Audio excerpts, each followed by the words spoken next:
Бажука Казіміра Антоновича, які нарадзіўся ў 24 годзе ў вёсцы Новыя Кентаны. У час вайны ў яго вёску з'явіліся паліцаі і пачалі адбіраць маладых хлопцаў і дзяўчат на працу ў Германію. Павестку атрымаў Казімір Антонович. Салтыс Герасім і падсалтыс Ягела пільна сачылі за выкананнем загады акупацыйнай арміі. Не з'явіцца па павестцы значыць паставіць пад удар сваіх родных. У гэтым выпадку сям'я была расстрэляна. На досведку 4 кастрычніка 43 года моладзь загрузілі як жывёлу ў машыну і павезлі ў Вільню. Адтуль яго цягнік у Кенігсберг на працу. Яго ўзяў да сябе Макс Строус працаваць у агародзях і кармілі вельмі дрэнна. Спалі на хляве, праз дах якого час дажджу падалілася на главу. Працавалі даводзілася па 13-15 гадзін.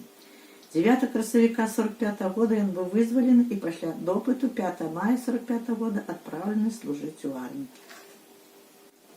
У 49 годзе ён пазнаёміўся з сваей жонкай, лаўрэцкай Ядвігай Феліксаўнай.